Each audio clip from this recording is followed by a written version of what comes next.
시청자 여러분 안녕하십니까? VOA 뉴스투데이 시작합니다. 북한이 기관총과 박격포, 탄약과 수류탄 등을 중동 지역에 판매하려던 정황이 유엔 보고서에서 확인됐습니다. 팔려고 했던 무기는 탄약 등 종류만 20여 종이고 개수로는 4천만 개에 육박한 것으로 알려져 북한이 재래식 무기의 대량 제조와 조달 역량을 갖췄는지 여부가 주목됩니다. 첫 소식 함지아 기자가 단독 보도합니다. 리비아 제재 문제를 다루는 유엔 안보리 1970위원회가 최근 공개한 연례 보고서입니다. 보고서는 지난 2015년 아랍에미리트 국적자 압둘라만 바거가 북한의 조선 광업개발무역회사를 통해 무기를 조달하려고 했다면서 당시 조선 광업개발무역회사에 제출된 조달 희망 무기 목록을 공개했습니다. 등재된 무기는 모두 24개 종으로 총기와 기관총, 박격포, 로켓포용 탄약과 수류탄, 방탄조끼 등이며 구체적으로 기관총 탄약 2천만 개와 소총 탄약 1,000만 개, 반자동 권총 탄약 5,000개, 120mm 박격포탄 3만 개, 107mm 로켓포 탄약 4만 개, 수류탄 3,000개, 방탄조끼 5,000개 등입니다. 이들 탄약 등의 무기를 개당 단위로 합칠 경우 3,800만 개가 넘습니다. 보고서는 다만 무기 거래는 이뤄지지 않았으며 아랍에미리트 군 당국은 세르비아를 통해 이들 무기를 구매했다고 밝혔습니다. 이어 당시 거래 성사를 위해 북한 국적자 김윤송이 바거와 연락을 주고받고 조선광업개발무역회사와 관련이 있는 것으로 보이는 이란 주재 북한 대사관 3등 서기관인 장용선과 리형이란 인물이 관여하는 등 당시 북한이 중동 지역에서 무기 거래를 시도했었다는 사실이 확인됐습니다. 거래는 무산됐지만 수천만 개에 달하는 탄약 등에 대한 거래 정황으로 볼 때 북한이 이들 탄약을 직접 제조하거나 최소한 다른 나라로부터 조달할 수 있다는 사실이 확인됐습니다. 북한은 과거 여러 차례 중동과 아프리카 등지에 무기를 판매하고 있다는 지적을 받은 바 있습니다. 유엔 안보리는 대북 제재 결의를 통해 북한의 무기 거래를 전면 금지한 상태지만 북한이 무기 판매를 시도하거나 실제로 성공한 사례가 지속적으로 나오고 있습니다. 유엔 등은 아프리카 예멘의 후티 반군이 북한이 만든 73식 기관총을 사용하고 있다고 밝혔으며 후티 반군이 발사한 단거리 탄도미사일은 북한의 화성 6형 미사일의 개량형일 가능성이 높다고 지적하기도 했습니다. 또 2016년에는 북한을 출발해 에리트레아로 향하던 선박에서 군사용 고주파 무전기와 암호 해독용 마이크, GPS, 고주파 안테나 등이 적발됐으며 콩고민주공화국에서는 북한제 권총과 AK-47 소총이 발견돼 논란이 일었습니다. VOA 뉴스 함지아입니다. 북한이 최근 미국이 타이완 문제에 간섭하면서 하나의 중국 원칙을 위반하고 영내 안정을 위협하고 있다고 주장한 데 대해 타이완 정부가 영내 안보를 훼손하는 것은 북한의 탄도미사일 발사라고 반박했습니다. 타이완 외교부 대변인은 20일 최근 북한 외무성이 성명을 통해 미국 정부가 중국의 내정인 타이완 문제에 깊숙이 개입하면서 하나의 중국 원칙을 위반하고 있으며 영내 안정을 해치고 있다고 주장한 데 대한 VOA의 논평 요청에 이같이 밝혔습니다. 그러면서 북한은 올해 초부터 대륙간 탄도미사일 ICBM 등 여러 미사일을 계속 시험 발사했다고 지적하고 타이완 정부는 북한의 행동이 영내에 미칠 잠재적 영향에 대해 면밀히 주시하고 있다고 밝혔습니다.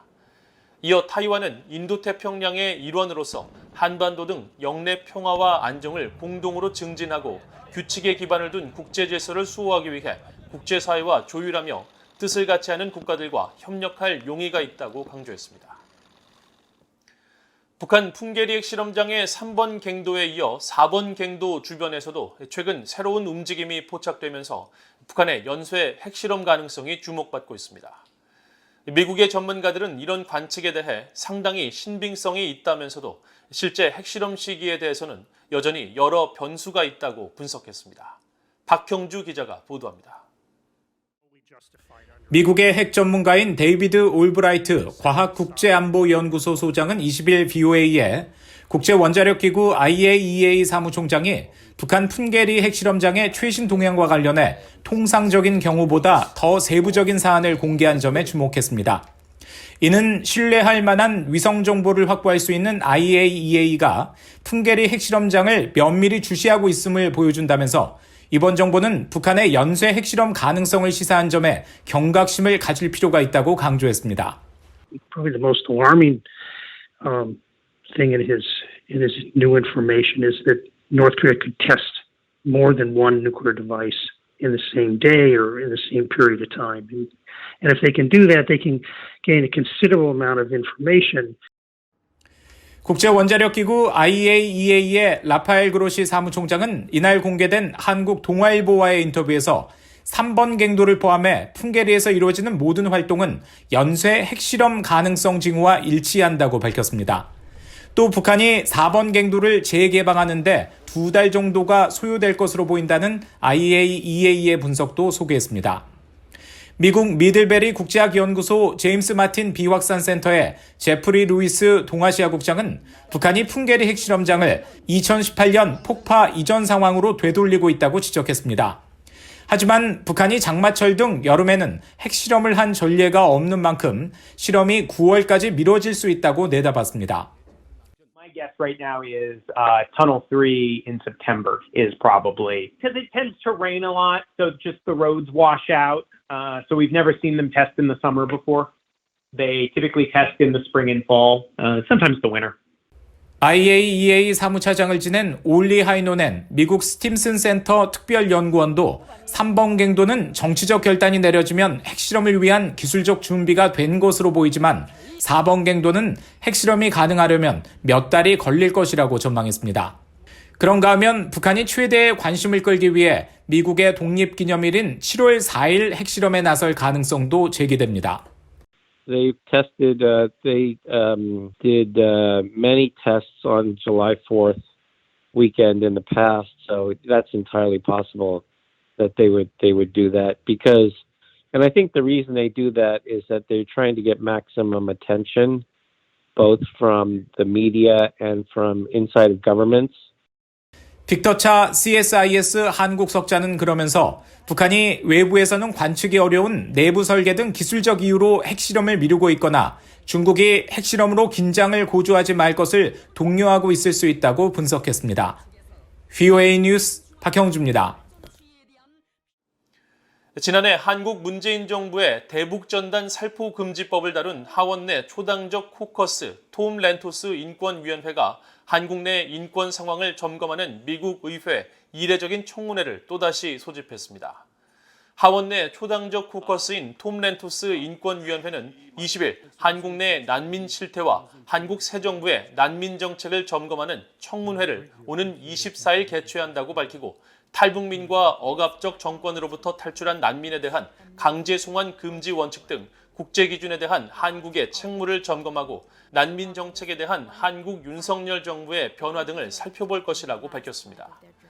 이날 청문회에는 미국 민간단체 북한 자유연합의 수잔 숄티 대표와 한국공익법센터의 김종철 변호사, 전환기정의 워킹그룹 법률분석관인 신희석 박사, 인제대 일산백병원의 손문준 교수 등이 증인으로 출석합니다.